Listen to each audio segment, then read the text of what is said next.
இன்றைக்கி பிரேக்ஃபாஸ்ட்டில் ஆரோக்கியமான உணவு நம்ம குதிரைவாலி அரிசியில் கிச்சடி தான் செய்ய போகிறோம். அதை ஏற்கனவே பார்த்திங்கன்னா 1.5 டம்ளர் ஊற வச்சுருக்கிறேன். குதிரைவாலி அரிசி ஒரு 3 தடவை களைஞ்சி எடுத்து வச்சுக்கோங்க. இப்போ குக்கர் வச்சு தேவையான அளவுக்கு நம்ம எண்ணெய் ஊற்றிக்கலாம். எண்ணெய் சூடானதும் கொஞ்சம் கடுகு சேர்த்துக்கலாம். கடுகு பொரிஞ்சதுக்கப்புறம் பார்த்திங்கன்னா ஒரு 2 பெரிய வெங்காயம் கட் பண்ணி வச்சுருக்கேன், அது சேர்த்துக்கலாம். காரத்துக்கு 2 பச்சை மிளகாய் சேர்த்துக்கலாம். அதுக்கப்புறம் பார்த்திங்கன்னா பொடியாக கட் பண்ணி வச்சுருக்கிற தக்காளி, அதுக்கப்புறம் கொஞ்சம் போல் பீன்ஸ் கேரட் கட் பண்ணி வச்சுருக்கிறேன். அதுக்கப்புறம் கருவேப்பிலை, 1 ஸ்பூன் மஞ்சள் சேர்த்து நல்லா எண்ணெயில் வதக்கி விட்டுக்குங்க. சுத்தம் செஞ்சு வச்சுருக்கிற குதிரைவாலி அரிசி அதில் சேர்த்துக்கலாம்.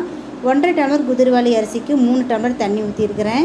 கரெக்டாக அந்த தண்ணியிலே வெந்துடும். எக்ஸ்ட்ரா தண்ணியெல்லாம் நீங்கள் சேர்க்க வேண்டாம். இப்போ தேவையான அளவு கொஞ்சம் உப்பு சேர்த்துக்கலாம். உப்பு சேர்த்துட்டு நம்ம மூடி போட்டு குக்கர் மூடி வச்சிடலாம். இது பார்த்திங்கன்னா ஸ்டீம் வந்ததுக்கப்புறம் நம்ம குக்கர் வெயிட் போட்டுக்கலாம். வெயிட் போட்டு ஒரு 3 விசில் போட்டு நீங்கள் எடுத்துருங்க.